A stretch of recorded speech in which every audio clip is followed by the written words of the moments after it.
दोस्तों एक यूएस के ऐप डेवलपर हैं जिनका नाम है स्टीव मोजर, जिन्होंने नेटफ्लिक्स के अंदर कुछ ऐसे कोड्स देखे हैं जिससे कि ये इंडिकेट हो रहा है कि ये मोबाइल को कंट्रोलर बनाने का सोच रहे हैं। ये गेम्स खिलवाना चाहते हैं लोगों को टीवी के ऊपर अपने स्ट्रीमिंग प्लेटफॉर्म के द्वारा। अब आपके जो स्मार्ट टीवी हैं उसके ऊपर नेटफ्लिक्स की ऐप तो होगी जिससे कि आप नेटफ्लिक्स के शोज़ भी देख लेते होंगे अपने बड़े टीवी के ऊपर।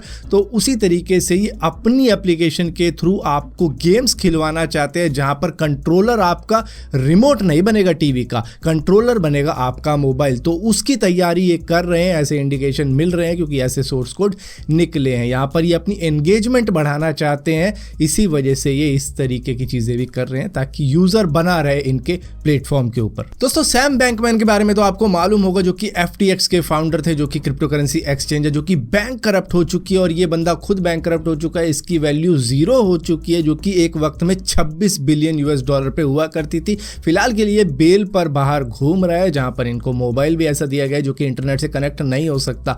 लेकिन आपको पता है ये बैंक करप्ट इंसान अपने लॉयर्स को अभी भी multi-million US$ गिफ्ट कर रहा है कि भैया मेरा केस लड़ो और मुझे बचाओ इससे। किस तरीके से बंदा बैंक करप्ट है लेकिन फिर भी दे रहा है। भैया बैंक करप्ट तो होते वो इंसान है जो कि इन्वेस्ट करते हैं इनकी कंपनी में।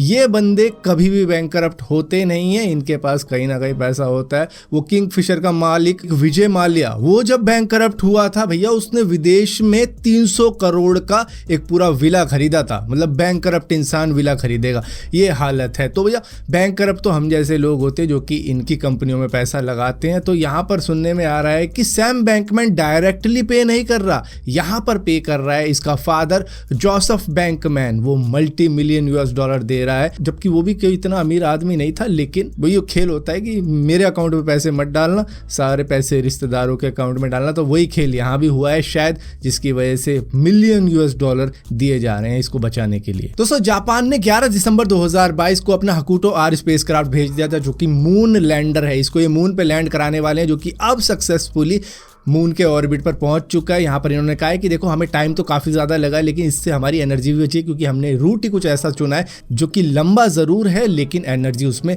कम लगी है। तो मून के ऑर्बिट में सक्सेसफुली पहुंचने के बाद में अब ये ट्राई करेंगे लैंडिंग का, लेकिन उससे पहले कुछ इमेजेस जो कैप्चर करी इन्होंने वो दिखाई कि ये देखो। जिसके बाद में यहाँ पर सैमसंग यूज़र कह रहे थे भैया S23 अल्ट्रा से खींच लेते अगर फोटो वोटो ही खींचनी थी। अभी देखो उसका तो पता ही है आपको, वो AI यूज़ करते हैं इमेज को और भी ज़्यादा एनहेंस करने के लिए, जहाँ पर मून की इमेज आपको धरती से दिख जाती है। लेकिन यहाँ पर देखो इतनी पास जाने के बावजूद भी ये उतनी शार्प इमेज नहीं ला पाए। लेकिन देखो सैमसंग क्या करके दिखा रहा है अपने AI से। खैर वो AI है, ये रियलिटी है।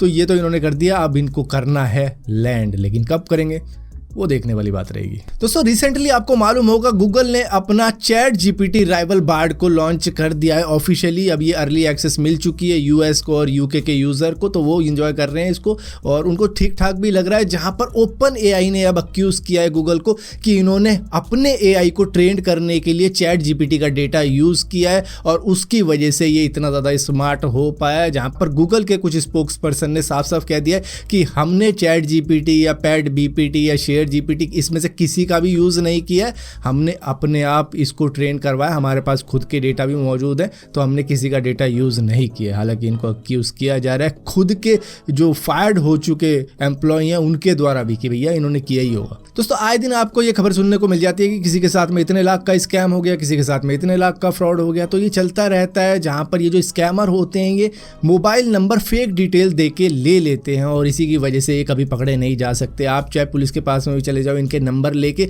लेकिन नंबर फेक डिटेल के आधार पर लिए होते हैं इन्होंने, जिसकी वजह से इनको नहीं पकड़ा जा पाता। जिसके लिए अब गवर्नमेंट ने क्या किया कि 15 लाख मोबाइल नंबर को डिसकंटिन्यू कर दिया है, जो कि फेक डिटेल के आधार पर लिए गए थे। हालांकि ये कम है, और भी कई सारे ऐसे सिम कार्ड होंगे जो कि फेक डिटेल देकर लिए गए होंगे, तो उन सभी को डिसकंटिन्यू किया जाएगा। अगर किसी के पास में फेक डिटेल का सिम आगे चल के निकलता है तो आने वाले वक्त में उनके भी नंबर डिसकंटिन्यू किए जाएंगे, क्योंकि इन्हीं से साइबर क्राइम होता है, इन्हीं से फ्रॉड होता है और इन्हीं से क्रिमिनल एक्टिविटीज की जाती है। दोस्तों एक कहावत तो आपने सुनी होगी कि बेवकूफ दोस्त से समझदार दुश्मन ज्यादा बढ़िया होता है। तो ये वही कहावत यहाँ पर सूट होती है, जहाँ पर एक महिला इस बंदे की हेल्प करने तो आती है, लेकिन उसको इतना पता नहीं होता कि ब्रेक कहाँ है और एक्सीलरेटर कहाँ है। एक्सीलरेटर दबा देती है बजाय उसकी हेल्प करने के, उसका बेड़ा गर्क हो जाता है। दोस्तों रशिया के मॉस्को के अंदर एक वीडियो काफी ज्यादा वायरल हो रही है, जिसके अंदर दिखाया जा रहा है कि भैया एक ब्लैक स्मोक किस तरीके से हमारे स्काई में ऊपर की तरफ चढ़ता चला जा रहा है। ये